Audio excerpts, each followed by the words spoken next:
This is 20 Minutes Live. Welcome to all of you from India and around the world. I am Karpe, partner at 100x.vc. Today, I'm truly, really delighted to have Dr. Naushad Forbes on 20 Minutes Live.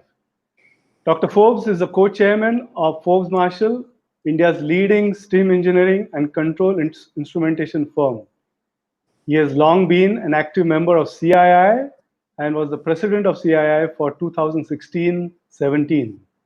He is chairman of Ananta Aspen Center, Bharatiya Yuva Shakti Trust, BYST, and Center for Technology Innovation and Economic Research, CTIER in Pune.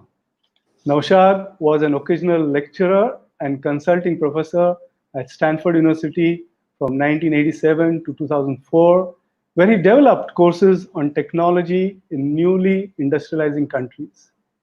He has received his bachelor's, master's, and PhD degrees from Stanford University. Wow. He has recently been presented the degree of Doctor Honoris Causa by the University of Edinburgh. Naushad is on the board of several educational institutions and public companies and was listed on the Indian Express list of 100 most influential Indians 2019. We are delighted. Thank you, Naushad, for coming on the show. It's amazing. Thank you for accepting our invitation. Our format is simple, unique, and crisp. Naushad will present his views on the topic prospects of the Indian economy post-COVID-19 for 10 minutes. After that, we'll have a round of Q&A for 10 minutes. If you have a question to ask Naushad, don't waste your time.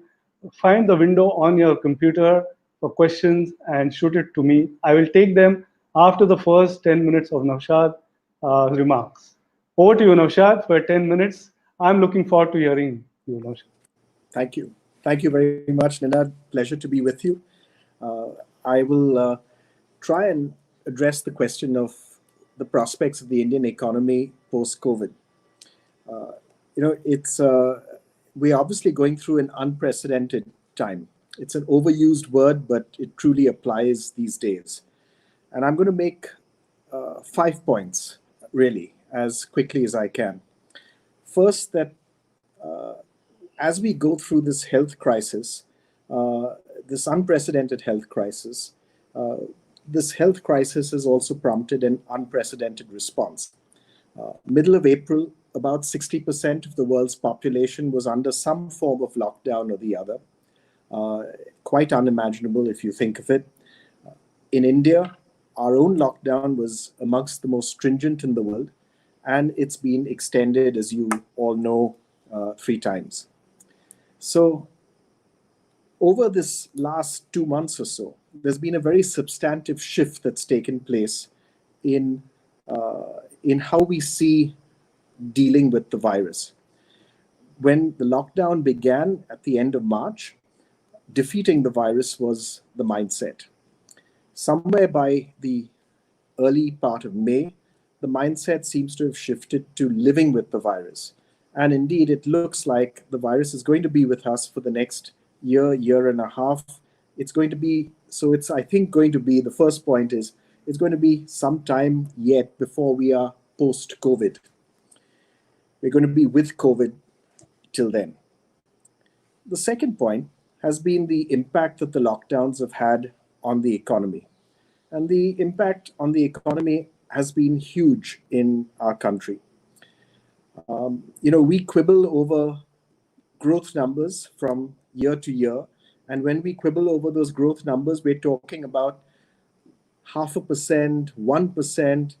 Indeed, we talk about last year, a very substantial slowdown taking place in the economy, which means we went from 7% the 2 years before that to 4% last year. So a drop of about 3%. Compare that with what's happened in April and May. In April, I would estimate, sort of back of the envelope calculation, that the GDP dropped 40%, 40%. In May, a little better as some parts of the lockdown eased, but I would still think that the GDP was around 25% minimum, less than it was averaging last year. So a huge impact, probably an impact of, say, somewhere between 20 and 30% minus in Q1, which will probably go on in Q2 to being about minus 10% if everything goes well and we do not see a need to re-lock down, and then continuing to remain somewhat sluggish through the rest of the year. Third point, so how will this year and next year turn out? And the last 3 points, the third is the short-term perspective, then the medium-term perspective, and then a longer-term perspective. So a short-term perspective this year.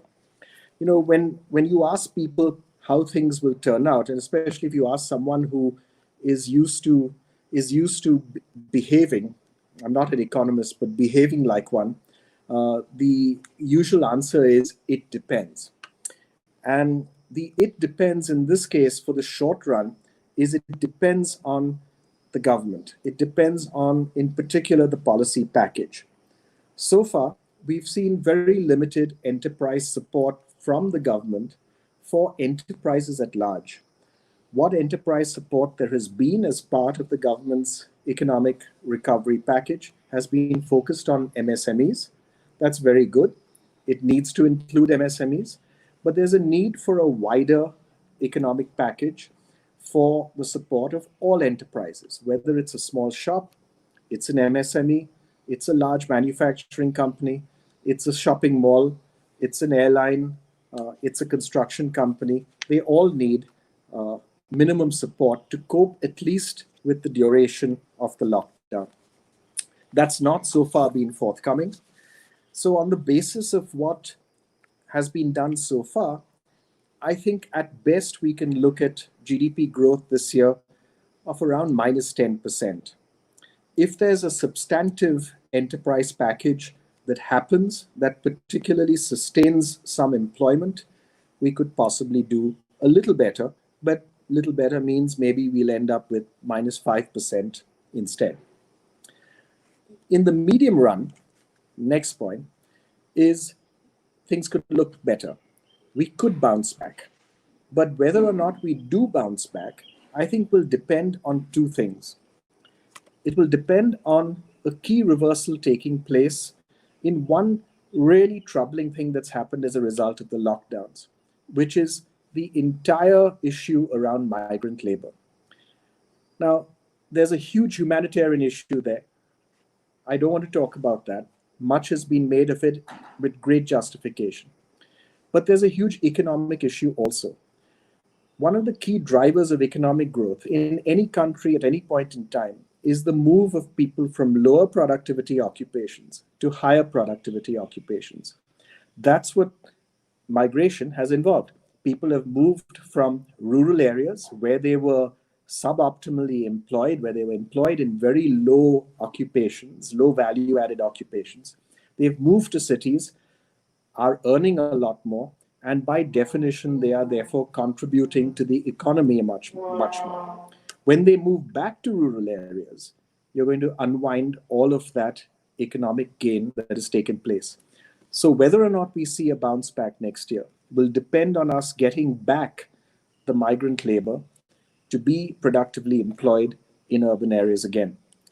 The second thing that it will depend on is a bounce back in consumer confidence, which will fuel demand. That's more obvious, and we can talk about it more in the Q&A. The last point is, what are the prospects in the long term? In the long term, well, I believe that the India story is just as robust and just as strong. We've been one of the world's 10 best performing economies in the last 30 years. We have every prospect and potential of being one of the world's 10 best performing economies in the next 30 years. There's a big proviso though. There's also, by the way, an additional opportunity that's coming our way, because as people around the world have been nervous at the proportion of product that they source from China, they're looking to diversify their supply chains and see how they can source more from other parts of the world, including from us in India. So a big opportunity. But there's a big but. The big but is, I think we've seen in the lockdowns a resurgence of controls in the economy and a resurgence of very troubling rhetoric in the economy that harks back to the 1970s. I think our bureaucrats have tasted real power again for the first time in 30 years. And I'm nervous about their willingness and ability to give it all back. And the important thing is that they have to give it all back, not just some of it back, all back. Because if they continue with the controls, we have no chance of really achieving our true potential. The second thing is this resurgence of troubling rhetoric. The Prime Minister is right to talk about self-reliance in essential medical supplies like PPEs and masks. That's what you need in a health crisis. But if we start talking about self-reliance more generally, and we start imposing more and more protection for the Indian economy, I think, again, that's going to take us back to a competitive situation of the kind that we had in the 70s, and that will, I think, doom our prospects. So I think as long as we can keep away from these two great dangers of controls and the wrong rhetoric around things like self-reliance, I think our prospects will continue to be very buoyant in the long run. Thanks. Thanks, Naushad. I mean, that was pretty amazing. In a short span of 10 minutes, you have given a very, very crisp overview of the economy. We are already flooded with questions, so I'm going to quickly start shooting questions at you. Mudit Jain is asking, overseas governments have given a lot of money in the pockets of business people and poor people. Why is India not doing it? So why is it not doing this is a good question. You know, what we recommended from CAI about, early April, 2 months ago now, was a widespread enterprise support package where we said, provide loans at an interest rate of 4 to 5% to all enterprises for 3 months' salaries. Yeah? So we're not saying subsidize employment. We're saying provide it as loans that enterprises would pay interest for, but at 4 to 5%, loans guaranteed by the government. So you remove the need for banks to charge a risk premium. And this would have sustained a very wide employment for these 3 months. And it would have ensured actually a much smoother bounce back. Why has it not happened? I don't know. Each time we discuss it with people in the government, they say it's a very good scheme. It makes a lot of sense, but it doesn't happen. What finally came out was the MSME package, which is somewhat related to what we've been recommending. The other thing that's missing so far is anything for the stress sectors. So, for example, take shopping malls, take the travel and tourism industry, etc., that have been really hard hit. There's been nothing so far. I think something will be forthcoming, but I worry that it's taking so long, because the longer it takes for any package to come through, the less impact it's going to have. Okay. So why is it not happening? It's a good question. Let's hope it happens. Let's end on that positive. Yeah. Hitesh Gajare is asking, labor, you alluded to the migration of labor back. And so when they come back, or whatever time they come back, will labor costs go up? Do you expect them to come back? And will labor costs go up as an input cost for industry? So will they come back? I think they will. Because remember what brought them here in the first place. What brought them here in the first place was, they weren't attracted by the charms of coming to cities and living in slums. They had no choice. They were largely unable to make a living in rural areas. And so they came to cities because their prospects were better in cities, right? So I think they'll come back, because after a period of time, as the fear goes away and so on, I think people will come back because the economic conditions at home are not going to have changed so substantively, right? The question is, will labor costs go up? Let me give you the answer that I would give. I hope they will. I hope that labor costs will go up, because I think we should be paying them more when they come back, so that they can actually afford decent housing, and they can afford the kind of social surcharges that would pay for some health insurance, that would pay for some minimum, maybe even employment insurance. So will labor costs go up? I hope so. So Nishant Kolgaonkar is asking, there has been a lot of discussion on the recovery. Will it be V shape, U shape, W shape? Would you like to put an alphabet to the recovery, your own, So or? I think the best shape that I've heard that reflects, I think, what I'm seeing is a Nike recovery, a swoosh shaped recovery, meaning a very substantive and rapid fall, and then a much longer term recovery over time. Yeah. So, and the reason is that not even with all the right interventions by the government, you would have that kind of a recovery, because there are parts of the economy that we will still be limited in opening up. We're not going to go back to, you know, packed restaurants and bars and packed sports venues and packed movie theaters anytime soon. Sure. So Jagdish Malkani is a little bit, kind of, you already alluded to this, but he's saying why are we going back to this self-reliant, kind of phenomena? Have we not learned lessons from post 1993? I completely sympathize, Jaggi, and I wish we, I don't think we recognize how damaging the old rhetoric was. One of the things that I've been doing in the lockdown is rereading old Lakshman, you said it, collections of cartoons.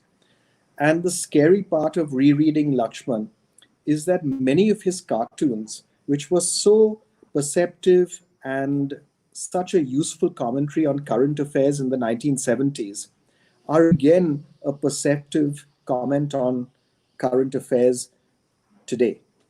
And that should make us worry, because some of these things around, he has this wonderful cartoon about this minister visiting, I think it was All India Radio, and he's shown this new radio that's been developed entirely in the country, and he says it's really good to see this, homemade radio. And next time he says we must be completely self-reliant, and even the beep beep should be in Hindi. So there is this person hasn't put his name. He or she is asking a little controversial topic about state governments diluting, the word uses diluting labor laws. What will be its effect on labor? Can you respond quickly? So if you look at, UP, MP, Gujarat have all initiated significant dilution of existing labor laws. I think are they initiating the right kind of thing? Yes. Are they initiating the right thing? I don't think so. I think this is sort of a knee-jerk reaction. Let's do something about labor laws at this point in time. But what they're doing is, I think, less thought through than it needs to be.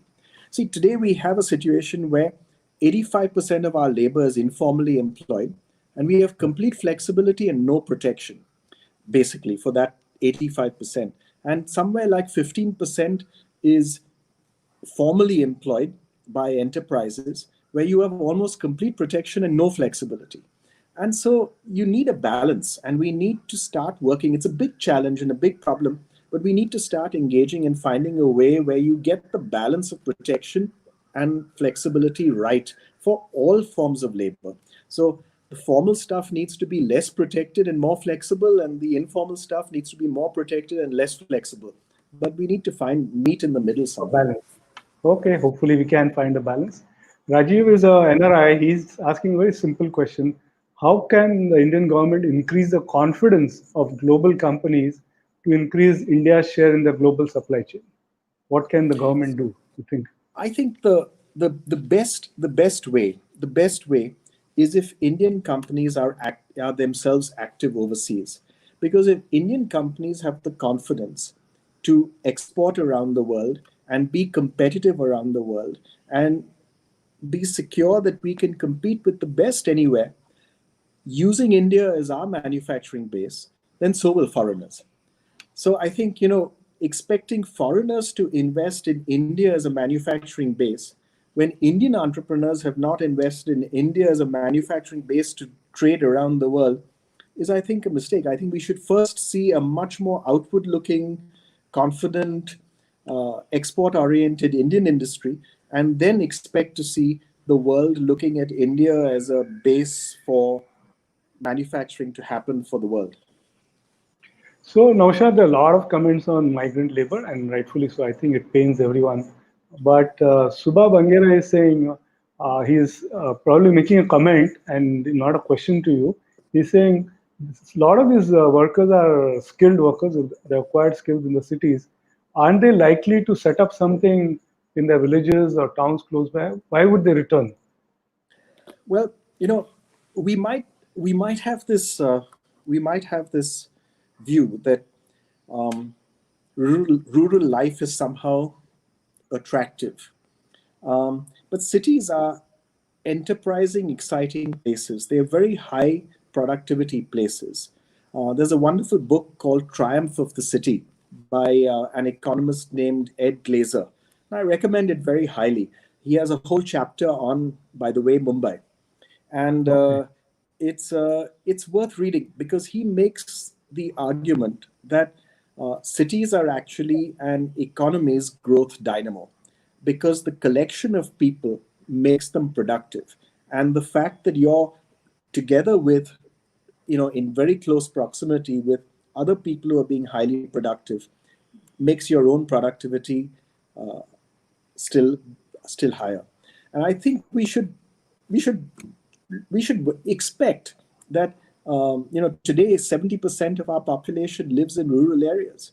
We're quite a unique country in having such a high proportion after so many decades.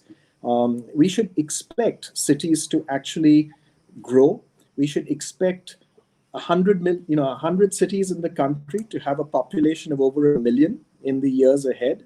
And we should expect, actually, we should figure out how we can make cities attractive, pleasant places to live, and not try to keep people from moving to them.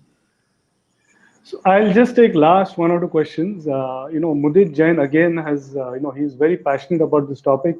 He says India should have followed the model of Japan, which is MITI. They have that whole model. Why is India not following it? You think that's relevant? It's outdated. What are your quick views? Because I want to take one more quick question. So the Mitte model was very effective for Japan, but it's a very state capacity intensive model. It's a model that requires the state to pick winners and then back those winners. Maybe it worked in Japan for a few years in the 50s and 60s, probably not after that, but for the 50s and 60s. I don't think it would ever have worked in our country. We're too argumentative, we're too diverse. For us as a country, the right role of the government is to get out of the way. Okay, right role of the government is to get out of the way. Yeah. So we have a Which young... is what we did in 1991, and look at the results. Correct. Get out of the way. Great. There's a young viewer and he's saying, I'm a young guy. He hasn't put his age, it's fine. Anything positive you want to say? So let's end your last question on some positive note, and then I might ask you. Well, I want to come back to the overall potential of India. I mean, I think we have a fabulous long-run potential. I said we were one of the world's 10 best performing economies in the last 30 years. Every projection says that we will be one of the world's 10 best performing economies in the next 30 years too, right? We have a young population, which is growing. We have really aspirational consumers. They all want a better life. We have some really keen entrepreneurs. I mean, Ninad, you were telling me about how you're funding so many of them, and I think that's fabulous. Yeah. Sure. And we have a society that just wants to better itself, and it's willing to make sacrifices to, give their children a better education, sacrifices to uproot themselves and move, halfway across the country for a better life. I mean, and send money back. We have everything that it takes to be not just one of the world's 10 best performing economies, but to be the world's best performing economy in the next 30 years. But we shouldn't mess it up, right? We shouldn't think of controls and planning as the way to do that. We should rely on the enterprise of the Indian people and a very limited role for the state. Great. That's ending on a positive note. We have all that it takes to be the world's best. I can't let you go, Naushad, without asking just one or two quick personal questions. This is a chance to ask you on a Sure. public platform. So last 2 months you have been in lockdown. Is there any book which you have read? I know you read a lot. Is there any book which you have read which you would like to recommend to our viewers? Any specific book? So two books. So the first thing that I read when the lockdown came in, I, like everyone else at the end of March, was sort of like, what the heck is going on, right? You wake up in the middle of the night, you're worried, you're fearful, everything else. So when I'm in that kind of mood, I reread one book. I reread a book by P.G. Wodehouse called Leave It to Smith, and that's what I did. It's Okay. one of the great books of all time. I can't recommend it enough. I must have read it for about the 15th time at the end of March. Wow. Yeah. And the second book that I recommend is actually Abhijit Banerjee and Esther Duflo's new book called Good Economics for Hard Times. It's an extremely good book on many of the current issues in our times. So there you are, two books recommended. And then finally, when can we expect a book from Dr. Naushad Forbes? So good timing, Ninad, because, I started trying to write a book 2 years ago, and then nothing happened. And I figured that if I didn't use the lockdown to make some progress on it, that would be a real waste. So I'm now on chapter 3, and my hope is to get halfway through the book before the lockdown ends. So far, the lockdown has been very obliging and has been extended a few times. I don't know who's going to get there first, the lockdown being lifted or me getting to at least the halfway mark in the book. Irrespective of that, Naushad, we will look forward to your book. Whatever happens, whenever it comes, we look forward to. Thank you, Naushad, for coming on this platform today. We're delighted you could spend this time and share your thoughts. Your 10 minutes crisp comments were amazing. In that 10 minutes, we got a really good overview. Thank you for coming. And viewers, remember, every Thursday, 20 minutes live at 5 p.m. Thank you, Naushad, for joining us today. Thank you, Nina. Thanks. And thanks for all the great questions. Thank you. Thank you.